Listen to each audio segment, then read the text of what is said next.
A verdade é que o homem chamado Jesus, ele é especial e falam dele antes dele nascer. Aí alguém já vem dizendo, mas pastor, peraí, uma mulher com 9 meses, que é a gestação, também vão falar do neném antes dele nascer.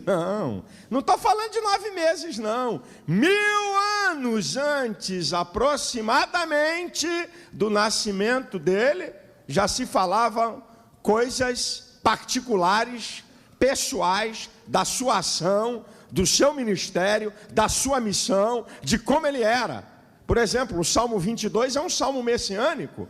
O versículo 1 fala do seu sofrimento e agonia no Calvário. Deus meu, por que me desamparastes? O que Jesus falou lá na cruz. E o versículo 28 fala do seu triunfo, diz que o reino é do Senhor e Ele domina entre as nações.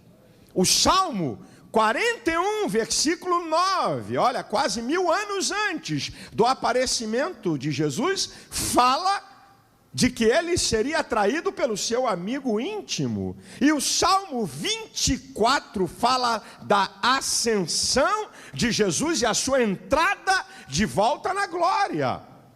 700 anos aproximadamente antes do aparecimento de Cristo, também se falava dele. Falava, por exemplo, os nomes que iriam caracterizar e mostrar as suas características e autoridade, falando do seu reino. Quase 700 anos antes, Isaías profetiza no capítulo 9, versículo 6. Um menino se nos deu, né? Um filho nasceu, e o principado está sobre os seus ombros, e o seu nome será Maravilhoso, Conselheiro, Deus Forte, Pai da Eternidade, Príncipe da Paz. Vejam que quase 700 anos antes, mostrava o aspecto de Jesus, o seu sofrimento e objetivo. Em Isaías 53, diz que ele não possuía nem parecer, nem formosura, e não havia nele beleza alguma para que o desejássemos. Era desprezado, não é? Era um homem de trabalho, era um homem de esforço, e diz lá, mas ele foi ferido pelas nossas transgressões, moído pelas nossas iniquidades, o castigo que nos traz a paz estava sobre ele, e pelas suas pisaduras fomos sarados. 700 anos antes, mostrando características pessoais de Jesus e o seu sofrimento. Aproximadamente 520 anos antes dele aparecer, Zacarias falava como é que ele ia entrar na cidade de Jerusalém, Zacarias 9:9, dizendo que ele ia entrar montado num jumentinho, filho de uma jumenta. Também Zacarias, ele fala que Jesus seria traído a quantidade de moedas, por 30 moedas. Veja que esse homem é um homem extraordinário e diferente, e o seu nascimento é milagroso. Ele nasce de uma virgem, e o óvulo fecundado não tem participação masculina. É um milagre, é algo extraordinário. E o anjo, quando chega para Maria, ele informa a ela o que ia acontecer, lá em Lucas 1:35. E descerá sobre ti o Espírito Santo, e a virtude do Altíssimo te cobrirá. O que há de nascer de ti é o Santo, e será chamado Filho de Deus. Ele é extraordinário e diferente, que aos 12 anos de idade discutia com os doutores no templo. Isso não era brincadeira não, discutir com doutores da lei, gente profunda, de conhecimento profundo sobre a lei. Jesus discutia com eles em Lucas 2. Este é o homem chamado Jesus. Alguns dados da sua trajetória, que podemos ver suas características e modo de agir que prevalecem até hoje. Modo de agir, as suas características de ação, seu modo de agir, que permanecem até hoje. Veja, o homem chamado Jesus, ele é odiado e amado com a mesma intensidade. Ele é odiado por poderosos, ele é odiado por elites religiosas e por diversos homens de diversas categorias e classes sociais. Mas ele também é amado por pecadores, por miseráveis e por toda sorte e classe de gente. Aqui tem uma demonstração daqueles que amam o homem chamado Jesus, que hoje é o Rei da Glória. O homem chamado Jesus, ele tem uma característica especial. O seu primeiro milagre, está lá em João 2, foi multiplicar a água em vinho. Aqui mostra uma marca da sua ação. Esta é a marca da ação do homem chamado Jesus até hoje. Você que está em casa, ou você que está aqui nesse templo, você pode ter certeza que Jesus sempre transforma para melhor. O primeiro milagre foi transformar a água em vinho. Quer simbolizar, quer dizer que Jesus sempre transforma para melhor. Se você ainda não teve um encontro com Ele, você não sabe o que está perdendo. Ele vai transformar a sua vida para melhor. O homem chamado Jesus, ele quebra preconceitos. Tem muita gente enganada com o evangelho. Jesus quebra preconceitos, porque em João 4, o que naquela época culturalmente era não admissível, criticado, ele para no meio do dia para falar com uma mulher, e uma mulher ainda que não merecia atenção segundo aquilo que eles tinham como cultura. Jesus quebra o preconceito e valoriza a mulher. O homem chamado Jesus, ele tem poder de perdoar pecados. Lembra em Marcos 2, quando trouxeram um paralítico até Jesus e entraram pelo telhado e chegou lá, colocaram o paralítico diante de Jesus e Jesus disse: perdoados estão os seus pecados. Jesus gostava de provocar aquela raça. Jesus gostava de provocar. Aí eles, quem é ele para perdoar pecados? Aí Jesus, olha, para que saibais que o Filho do Homem tem poder para perdoar pecados, eu digo a esse paralítico: levanta, toma a tua cama e vai. Ele perdoa pecados. O homem chamado Jesus cura enfermos, e olha que ele cura até sentar no lugar. Lembra do centurião de Lucas 7? Mas o centurião disse: olha, basta uma palavra tua.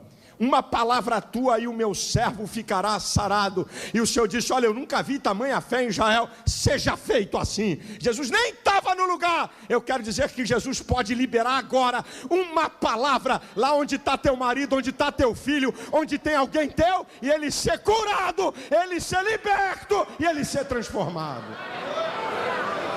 O homem chamado Jesus tem poder de repreender os demônios, como aquela casta, aquela legião no Gadareno de Marcos capítulo 5, e aquele homem ficou perfeito, homem que andava nos sepulcros, homem que andava se cortando, homem que andava no lugar de morto, homem que todo mundo tinha medo. Quem sabe alguém que está me assistindo, tem gente que tem medo de você, a sua vida é uma vida desgraçada, é uma vida errada, é uma vida na verdade cheia de demônios. Jesus tem poder para libertar você dos demônios.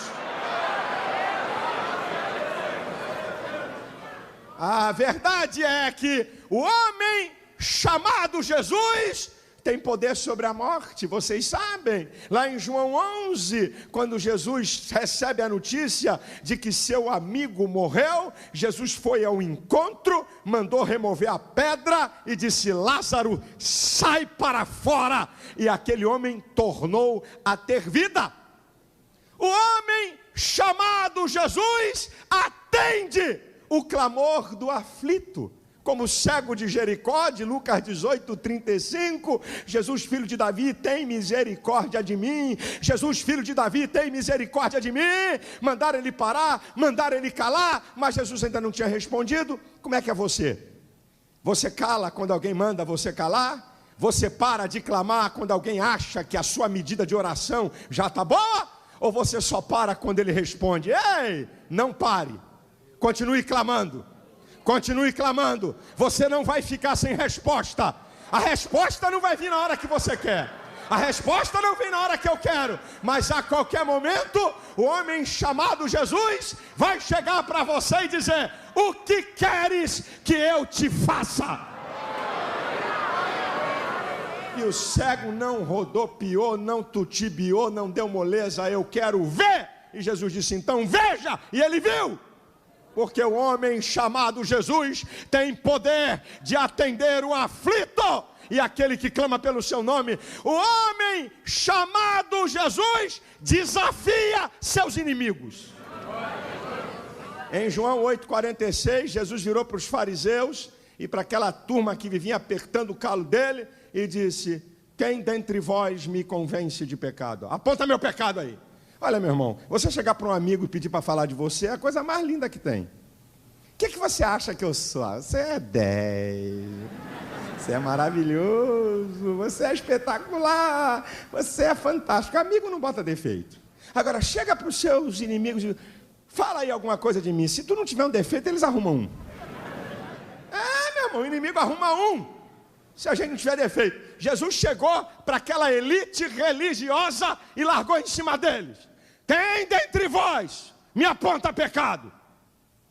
Assim como vocês estão, eles ficaram. Não teve resposta, porque Jesus, sem pecado, ele veio aqui a essa terra sem pecado. Nem os inimigos puderam acusar Jesus de nada. Agora escute uma coisa, talvez você que está em casa, você que está aqui, diga: por que ele foi tão perseguido desde o seu nascimento? Porque o homem chamado Jesus foi tão perseguido desde que nasceu. Precisamos entender todo o pano de fundo da história da humanidade. Deus fez o homem perfeito. Deus fez o homem para viver eternamente perfeito. Colocou ele no jardim. Não me venham perguntar, porque lá no céu você tira toda a dúvida. Porque aquilo que não está revelado aqui é para Deus. E se não está revelado, é porque Deus não quis falar. E se ele não quis falar, não é mal educação não. Ele não deve satisfação a ninguém. Porque ele é Deus e está acabado. Tá certo? Se eu já disse aqui, se eu entendesse tudo de Deus, ele não era Deus. Se eu entendesse tudo sobre Deus, ele não é Deus. Como eu não entendo muita coisa de Deus, assim é que prova que ele é Deus, é superior à minha inteligência e à minha capacidade. Não me pergunte por que Deus permitiu. Podem haver conjecturas. Por que Deus permitiu Satanás tentar o homem? Você pode conjecturar. Satanás pode ter feito um desafio a Deus. Depois da sua queda, Satanás pode ter desafiado a Deus. Eu duvido você fazer um ser que te adore livremente. Não sei. Pode ser? Pode, é uma conjectura teológica, eu não tenho bases para fazer essa afirmação total, mas é uma conjectura, pode ser. Deus disse: eu vou fazer um ser com livre-arbítrio e você pode ir lá tentar. E você vai ver se alguém me adora livremente ou não. Pode ser. Eu sei que Satanás, Deus fez o homem perfeito, e o diabo levou o homem à queda. E quando Satanás levou o homem à queda, na tentação, lá do jardim, Deus liberou uma sentença. Deus liberou uma sentença para o diabo.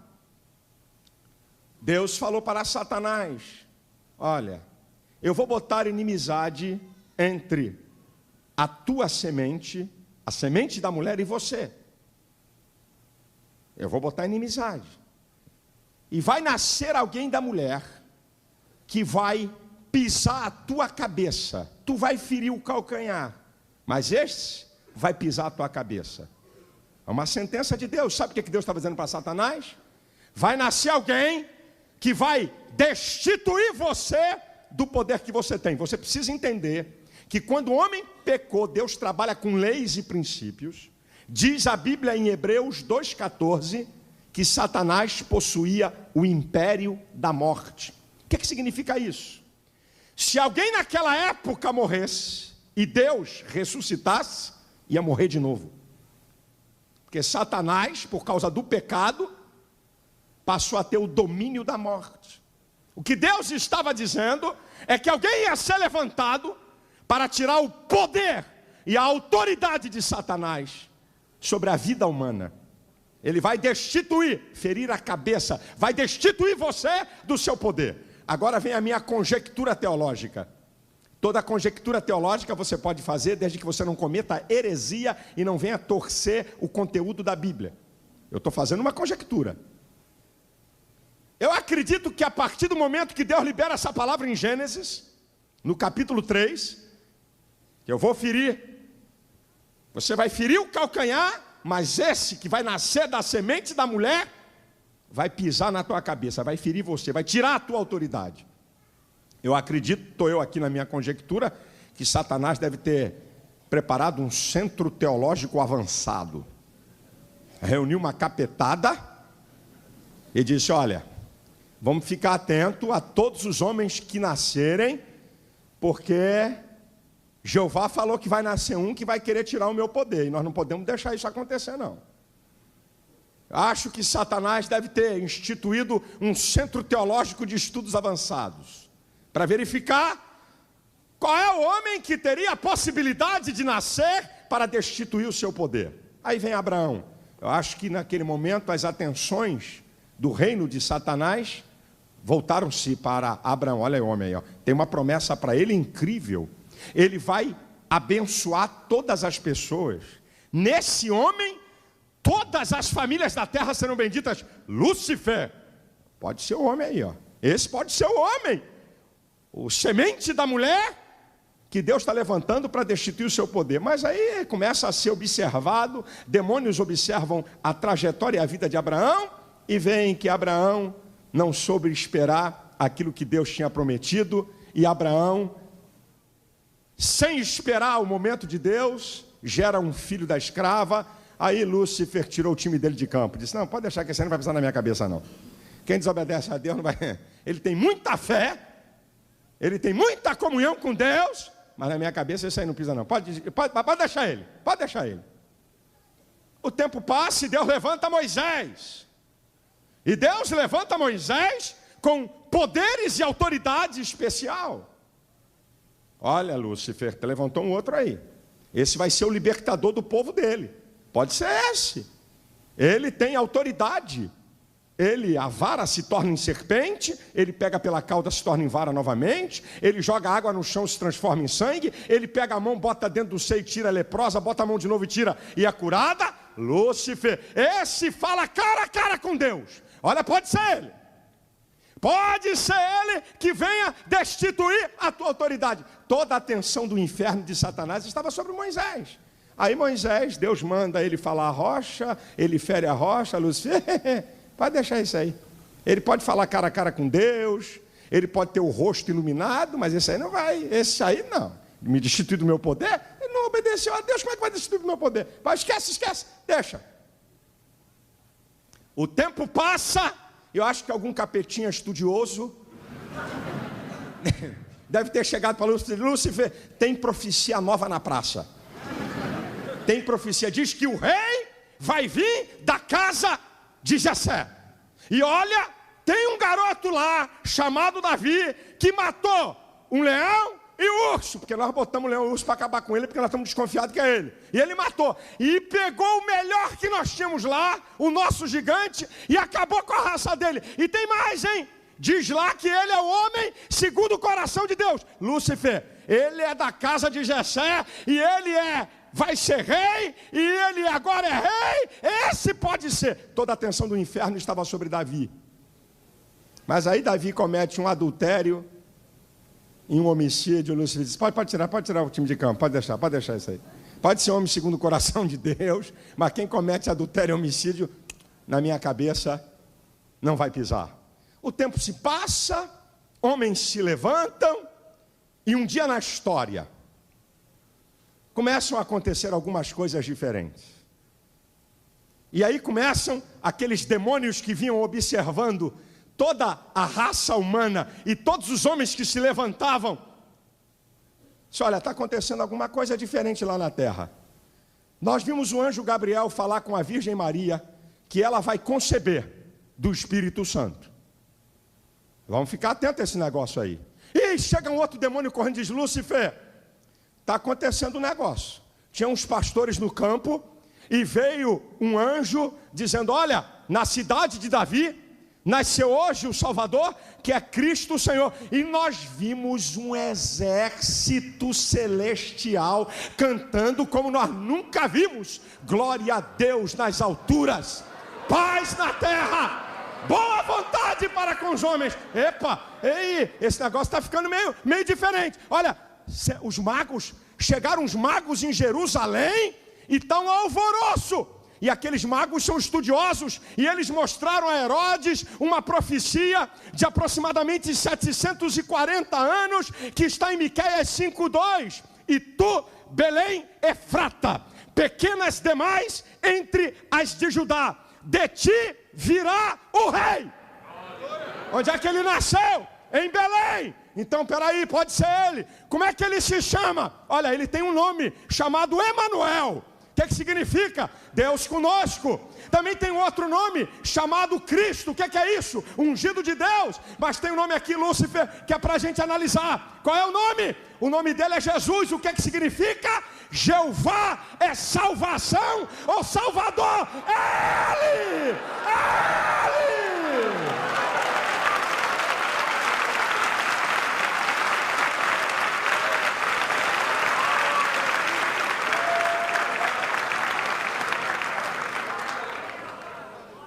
Imediatamente, Satanás não perde tempo.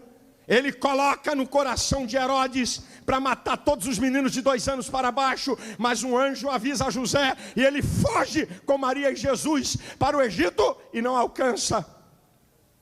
Durante toda a trajetória de Jesus, demônios tentam impedir e destruir Jesus, mas eles também chegam a um acordo. Quando Jesus começa o seu ministério: Lúcifer, não adianta não. Nós estamos perturbando ele há quase 30 anos. E não acontece nada, Lúcifer.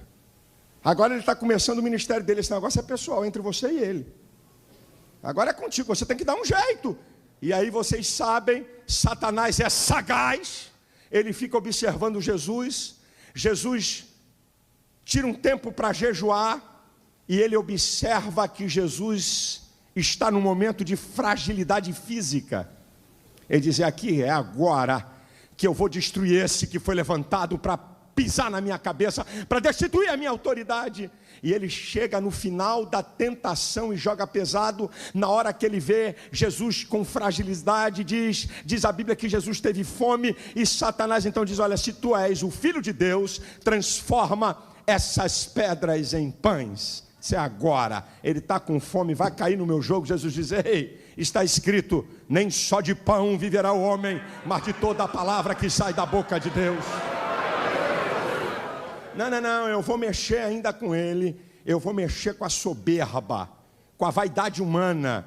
Leva Jesus para o pináculo do templo e diz: lança-te daqui para baixo, 70 metros de altura, porque está escrito que dará ordem aos teus anjos para que não tropeces em pedra alguma. É o que o diabo estava dizendo para Jesus: mostra quem você é, mostra que você tem poder, mostra que você tem autoridade. E aqui tem um ensino para nós, um parêntese na mensagem.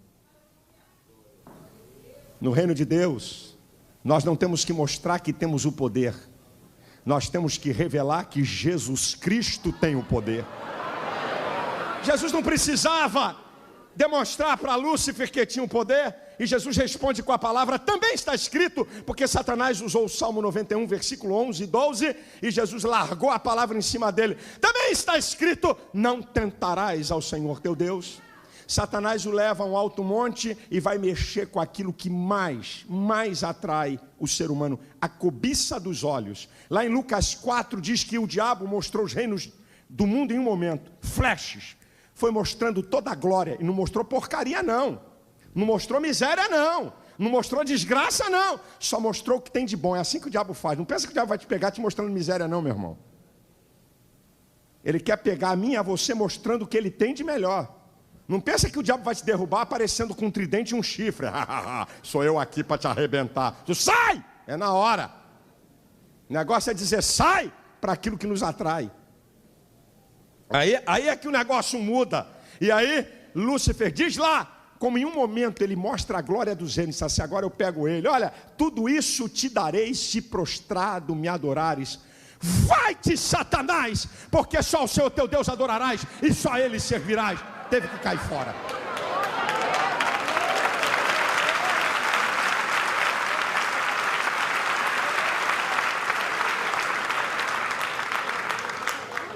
Satanás e os demônios tinham tanta convicção da missão de Jesus em relação a eles, que eu vou voltar quando Jesus vai repreender aquela casta de demônios do Gadareno. O que é que o capeta-chefe fala para Jesus? Jesus, filho do Altíssimo, viestes atormentar-nos antes do tempo? Eles já sabiam que Jesus foi levantado para destituí-los do poder. Antes da hora, já quer acabar com a gente. Eles sabiam que no relógio de Deus havia uma hora para isso acontecer. Eles sabiam realmente que o projeto de Jesus era para destituir, era o nascido de mulher, era a profecia divina se cumprindo. E aí Satanás diz, não tem jeito, tem, ele tem um amigão, tesoureiro. Eu nunca vi alguém botar tesoureiro inimigo para tomar conta do dinheiro. Bota inimigo para tomar conta do seu dinheiro, só se for maluco. Pergunta aos irmãos aí que tem empresas aí, ou você vai botar o financeiro, cara que tu sabe que vai te dar golpe. Não bota. Alta confiança. Por isso que Salmo 41:9 diz, até o meu amigo íntimo feriu o meu calcanhar. Era amigo íntimo de Jesus. Aí o diabo disse, é esse aí que nós vamos usar para arrebentar ele. Ou você pensa que foi Deus que usou Judas para trair Jesus? Está precisando ler a Bíblia. Em Lucas 22:3 diz que Satanás entrou no coração de Judas. Só que o que Satanás não conhece são os insondáveis propósitos de Deus. Ele não entende. Ele conhece a Bíblia mais do que qualquer teólogo. Ele conhece mais do que qualquer pastor. Só tem um dado, irmão. A Bíblia diz que ele é maligno. A essência do caráter de Satanás é mal. Ele só usa a Bíblia para o mal, mas ele entende disso aí. Talvez Satanás, em algum momento, pudesse dizer, quando ele engendra o plano, Jesus é traído. Vai para a conjectura de novo. Acho que os demônios disseram, rapaz, mas olha que plano fenomenal. Quem é que... Lúcifer promove o capeta que teve essa ideia aqui para fazer isso. Que coisa maravilhosa. Talvez Satanás olhasse para Jesus dizendo, mas ele não fala nada. Ele não reclama. Diante do sumo sacerdote, ele não fala nada. Diante de Pôncio Pilatos, ele não diz nada. Como é que pode? Ele não se defende, mas ele não consegue entender isso, porque a essência do seu caráter é mal. E ele se regozija quando ele vê a maldade. Ele se alegra com a maldade. Jesus estava sendo moído, estava sendo ferido, estava tomando chibatada, cuspido, estava sendo pregado no madeiro. Satanás não consegue ver outra coisa. Ele se alegra com o mal. Ele não consegue perceber mais nada. Mas Deus está aqui no controle de todas as coisas e Satanás não sabe.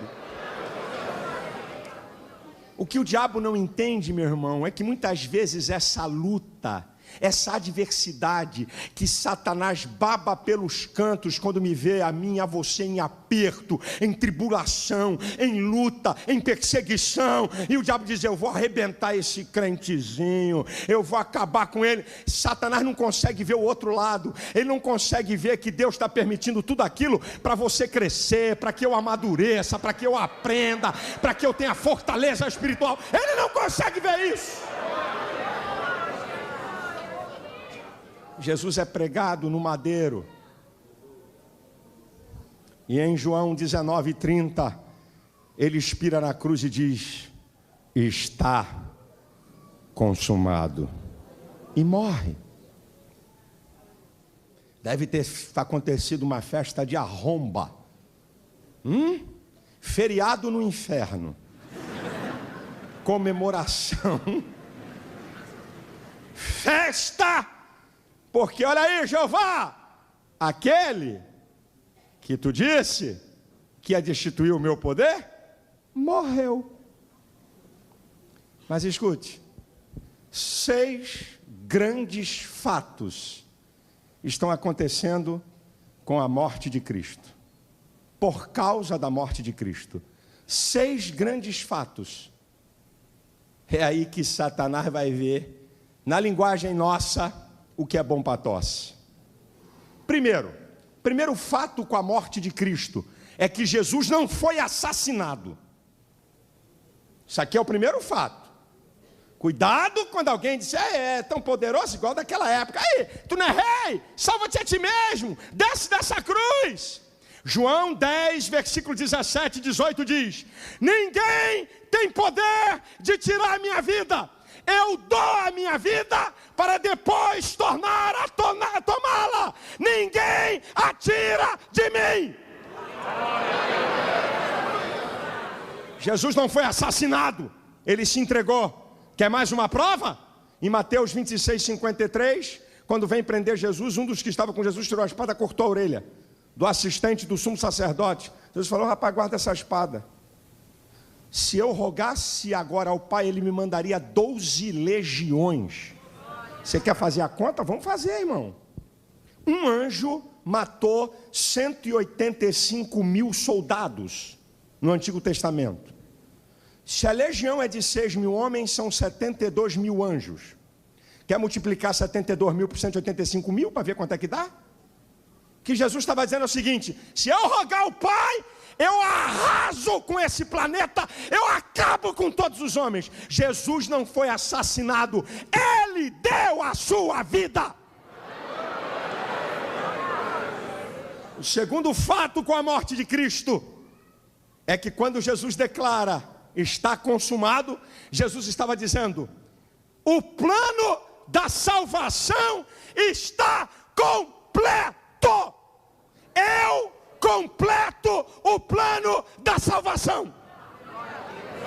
Por isso, querido, não adianta sacrifício nenhum seu, é sacrifício tolo para se auto-salvar. Pecador não salva pecador. Bandido não justifica a si mesmo. Desculpe a linguagem. Não há nada em você, não há nada em mim que eu possa me justificar. Não há nada que eu possa fazer para que eu mesmo possa me perdoar. Jesus pagou o preço da redenção e no Calvário a obra salvífica foi completa. Agora, terceiro, escuta essa aqui. Em Eclesiastes 12:7 diz que quando o homem morre, o corpo volta à terra e o espírito volta a Deus. Isso é o controle de Deus. Então escute, Jesus é Deus. O corpo dele foi para a terra, mas ele estava em controle do seu próprio espírito. A Bíblia diz em Colossenses 2:9 que nele habita corporalmente toda a plenitude da divindade. Em 1 João 5,18 diz: sabendo que o Filho de Deus é vindo e nos deu entendimento para conhecermos o que é verdadeiro. E no que é verdadeiro estamos, isto é, em Jesus Cristo, seu Filho. Este é o verdadeiro Deus e a vida eterna.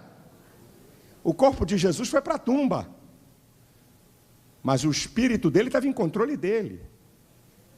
Aí você vai entender uma outra coisa. Quando justos e ímpios morriam, iam para um lugar abaixo chamado Seol, no hebraico, Hades no grego, apenas separado, um lugar para ímpios e um lugar para justos, mas abaixo de. Em Efésios 4:9 diz que aquele que subiu desceu às partes mais baixas da terra. O que é que Jesus foi fazer? Lembra de Hebreus 2:14? Hebreus 2:14 diz que pela sua morte aniquilasse aquele que tinha o império da morte, o diabo. O que é que Jesus foi fazer? Jesus foi tomar de Satanás as chaves da morte e do inferno. Por isso ele diz em Apocalipse 1:18, eu que vivo e fui morto, mas estou vivo para todo sempre e tenho as chaves da morte e do inferno.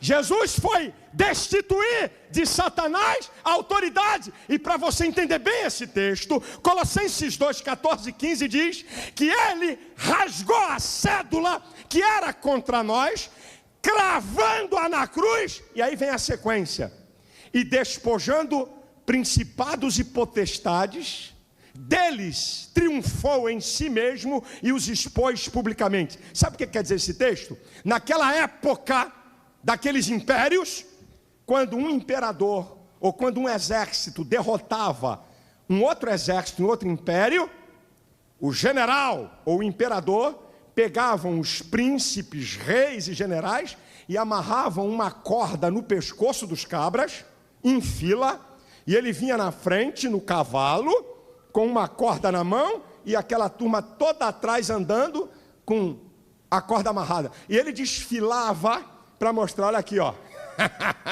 Olha o meu triunfo, olha eles aí, ó. Aí tudo derrotado. Olha aí, ó. Eu sou poderoso, hein? Não é brincadeira não, aí tem reis, tem generais. O texto retrata isso. Retrata que Jesus ridicularizou o diabo. Cadê o teu poder? Eu desci aqui para tomar de você as chaves da morte e do inferno. Eu destituo você do seu poder. Quem é você para me derrotar? Quem é você para acabar comigo? Quem é você para tirar a salvação do homem? Jesus ridicularizou Satanás.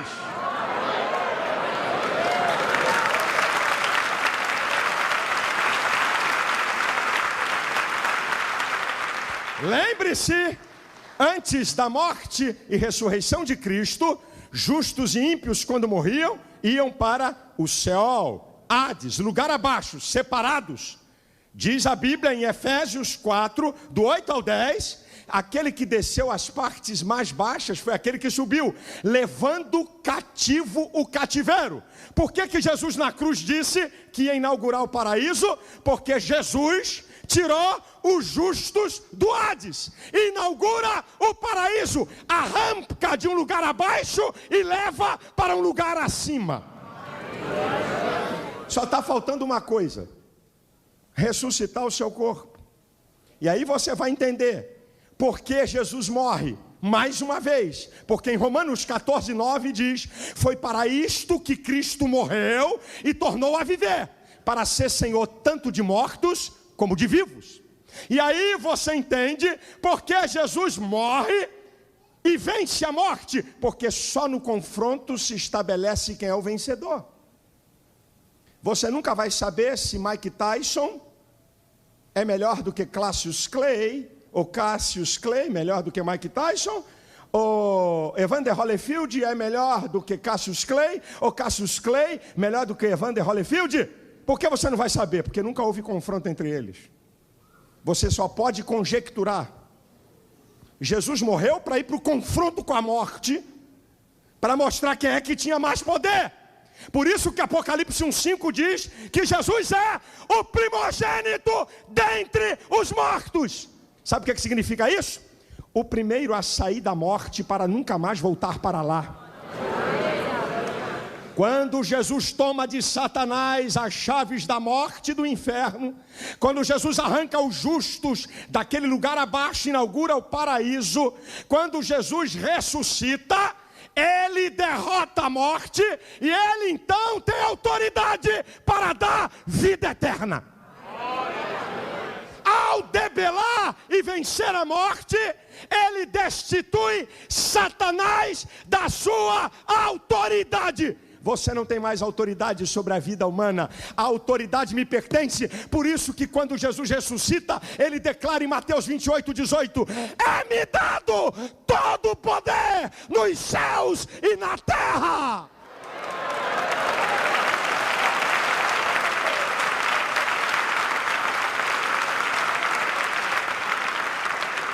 E eu tenho uma notícia boa. Se alguém quiser ir em Jerusalém, tem o túmulo onde foi colocado Jesus, e ele está vazio, e tem uma placa em cima dizendo: ele não está aqui, ele ressuscitou.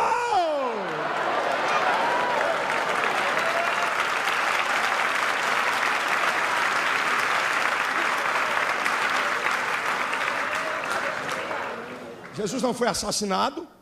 A sua morte, ele conclui o plano da salvação. Ele destitui Satanás da sua autoridade que tinha sobre a morte. Ele retira, por causa disso, o justo do Seol, inaugura o paraíso. E ele ressuscita o seu próprio corpo. Porque Jesus tem poder sobre a morte e venceu a morte, e vivo para sempre, e sempre, e sempre, e sempre, e sempre, e sempre, e pelos séculos dos séculos, e de eternidade em eternidade, para nos dar o direito à salvação. Por isso que Jesus é o único Salvador. Com todo respeito, porque Paulo não é Salvador, porque Maria não salva, porque João não salva, porque padre não salva, porque papa não salva, porque pastor não salva. Porque nós não temos o domínio do império da morte. Só Jesus. Só Jesus. Só Jesus, só Jesus. É por isso que ele é o Salvador. Ele tem o domínio do império da morte. E aí, querido, Jesus ressurreto. Como é que é o homem chamado Jesus depois de ressurreto? Primeiro, ele não é mais o carpinteiro de Nazaré. Depois de ressurreto, ele também não é apenas o cordeiro que foi morto. Depois de ressurreto, Apocalipse 5:5, ele é o leão da tribo de Judá. Quem é o homem chamado Jesus depois de ressurreto? Olha o salmo messiânico, que é o Salmo 24, que fala da ascensão de Cristo e a sua chegada na glória. Levantai, ó portas, as vossas cabeças, levantai-vos, ó entradas eternas, para que entre o Rei da Glória. Quem é este Rei da Glória? O Senhor poderoso na guerra, o Senhor forte e poderoso. Levantai, ó portas, as vossas cabeças, levantai-vos, ó entradas eternas, para que entre o Rei da Glória. Quem é este o Rei da Glória? O Senhor! Ele é o Rei da Glória! É o Senhor dos exércitos. Ele não é mais o carpinteiro, não é mais o cordeiro, ele agora é o leão da tribo de Judá. Não é mais um homem chamado Jesus, ele é o leão da tribo de Judá. Ele é o Rei da Glória. E olha o que é que ele é. Filipenses 2, a partir do versículo 5, sintetiza a missão e glória de Jesus. Filipenses 2, a partir do versículo 5 diz: de sorte que haja em vós o mesmo sentimento que houve em Cristo Jesus, que sendo em forma de Deus, não usurpou ser igual a Deus, antes aniquilou-se a si mesmo, tomando a forma de servo, achado semelhante aos homens, e achado na forma de homem, humilhou-se até morte e morte de cruz, pelo que Deus o exaltou soberanamente, e lhe deu um nome que é sobre todo nome, para que ao nome de Jesus se dobre todo o joelho dos que estão no céu, na terra e embaixo da terra, e toda língua confesse que Jesus Cristo é o Senhor. Ele é Senhor, Ele é Senhor, ressurreto dentre os mortos, Ele é o Senhor. Todo joelho se dobrará, toda língua confessará que Jesus Cristo é o Senhor. Ele é o Senhor, Ele é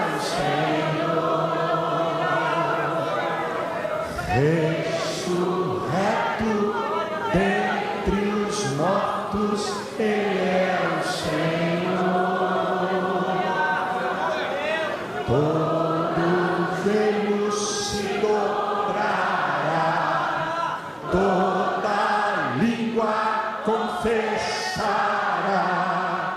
que Jesus Cristo é o Senhor. Aleluia, Ele é o Senhor. Aleluia, aleluia, glórias ao nome de Jesus.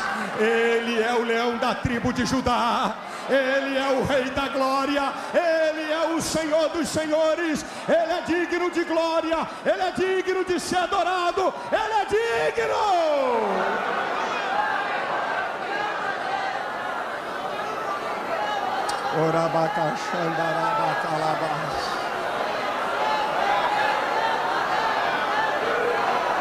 Oh, aleluia, glórias a Jesus, glórias a Jesus.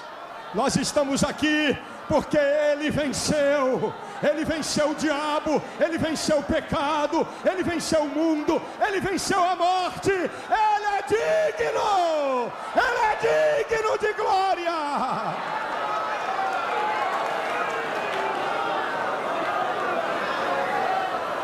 Aleluia.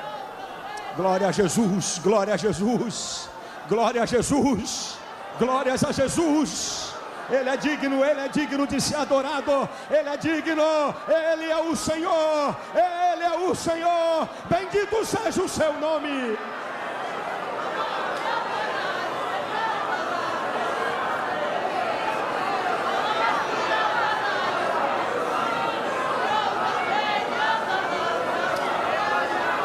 Uma das cenas mais espetaculares que nós vamos assistir em algum tempo da história.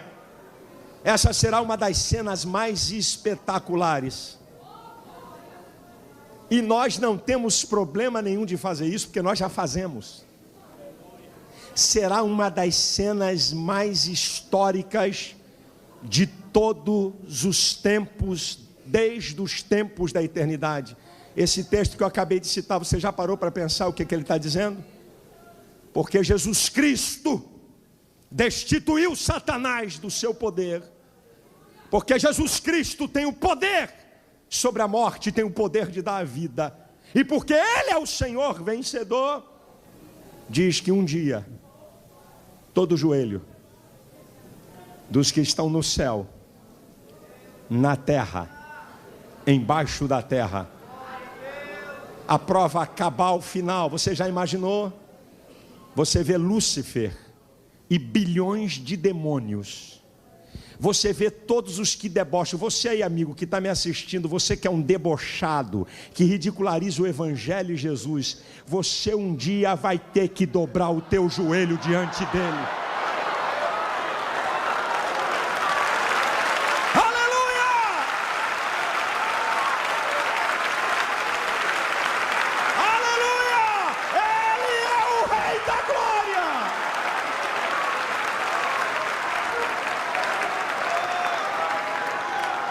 Imagina que um dia vai ser dada uma ordem em algum tempo da eternidade futura, onde todos, pode dobrar o joelho aí, pode gritar, pode ranger demônio, pode berrar, Lúcifer e bilhões de demônios, milhares e milhões de homens soberbos, vaidosos, incrédulos. Você que é ateu, meu chapa, tu vai ter que dobrar o teu joelho.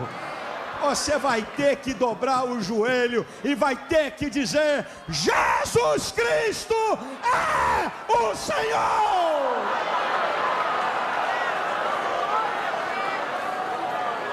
A igreja não tem problema de fazer isso, porque nós já fazemos isso.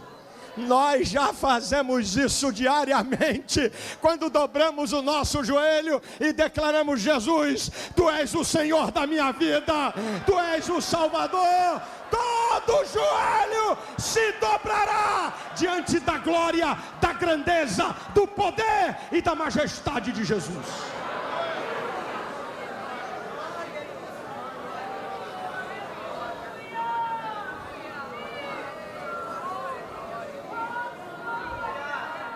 Aleluia.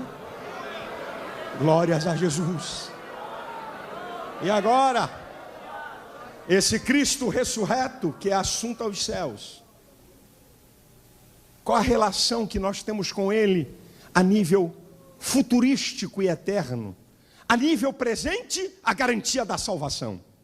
A nível presente, para qualquer ser humano que entrega a sua vida a Cristo, tem direito a perdão de pecados e salvação, porque ele tem o império, o domínio da morte e o poder da vida. E futuramente, é para a igreja, só para a igreja. E igreja são aqueles que aceitaram a Cristo como seu único e suficiente Salvador, se arrependeram dos seus pecados e obedecem à palavra de Deus. É para esses. Não estou falando de denominação, de religião. Eu estou falando da igreja, que transcende placas de denominações e espaço físico. Para esses, Jesus tem 3 promessas. A primeira está em João 14. Não se turbe o vosso coração. Crede em Deus e crede também em mim.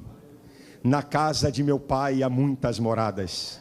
Se não fosse assim, eu não vou teria dito: vou preparar lugar. E se eu for preparar lugar, eu voltarei outra vez e vos levarei para junto de mim. A qualquer hora a trombeta vai soar, e o Cristo vivo, glorificado, Senhor, Rei da glória, Leão da tribo de Judá, vai raptar a sua igreja.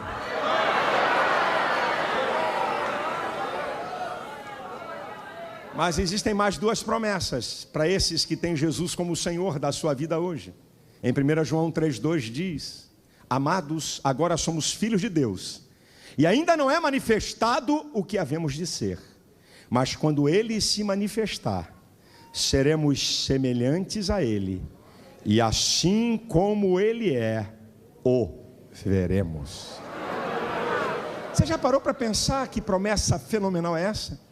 Veja, Jesus pagou o preço da salvação, pagou o preço para destituir Satanás da sua autoridade, pagou o preço para vencer a morte e nos dar vida eterna. E Ele faz uma promessa: olha, vocês vão ter um corpo glorificado como o meu, onde a dor, a morte, a enfermidade não vai alcançar. Para sempre, e sempre, e sempre, e sempre, de eternidade em eternidade, vocês estarão comigo. Vamos ter um corpo semelhante ao de Jesus. E a terceira promessa que Ele faz, para que não haja confusão nenhuma, porque há uma diferença gigante entre o Cristo de Isaías 53, que é o homem-deus aqui na terra, e o Cristo de Apocalipse 1 e Apocalipse 19. Por isso que eu não acredito em nenhum quadro de pintura de Jesus. Primeiro porque a Bíblia diz que ele não era bonito.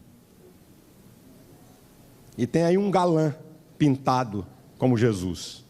Mas Jesus não era bonito.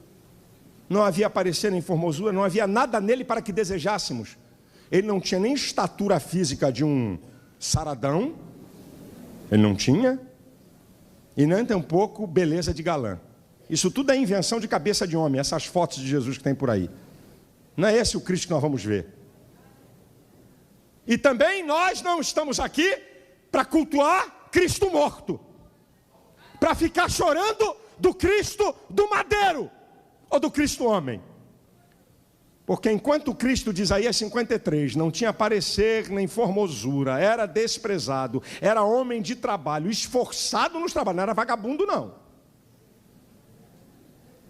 Era esforçado no que fazia. Não tinha nada, até escondia o rosto dele. E aquele Cristo que foi moído e ferido, aquela fisionomia horrível de se ver no madeiro, esse é o de Isaías 53. Agora o Cristo que eu e você vamos ver é o de Apocalipse 1 e Apocalipse 19. João vai pegar a caneta para descrever o que ele está vendo e ele não consegue, ele cai quando ele vê Cristo.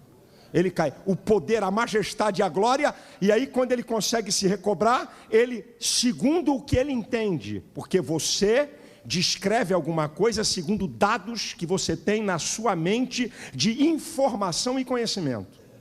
João está dando uma informação segundo a capacidade dele, mas é muito maior do que ele viu, é muito mais glorioso do que ele viu. Ele diz: olha, Eu estou vendo esse Jesus. Os seus olhos é como chama de fogo, é o que eu posso descrever. O seu rosto brilha como o sol do meio-dia. É o meu entendimento. A sua cabeça tem muitos diademas. Ele está vestido de um linho branco puro e fino. Ele possui um cinturão de ouro. Os seus pés é como do metal reluzente. E na sua coxa está escrito: Rei dos reis e Senhor dos senhores.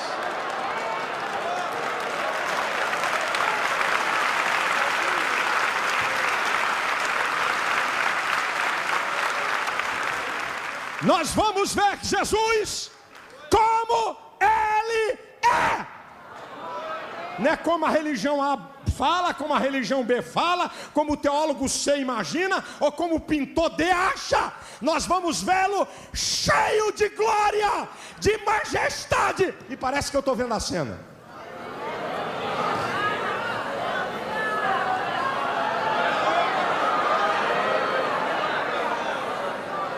Eu já falei, já tem outras mensagens gravadas, mas eu fico imaginando o rapto da igreja, quando a trombeta soar, e a noiva do cordeiro, porque todo o simbolismo é do casamento, é do encontro da noiva com o noivo, que é Jesus. E quando a trombeta soar, aquelas miríades de bilhões de anjos, bilhões de anjos, porque diz lá em Apocalipse 19, regozijemo-nos, nos alegremos-nos, ouviu a voz como de trovão, vindas são as bodas do cordeiro, porque a sua esposa já está pronta.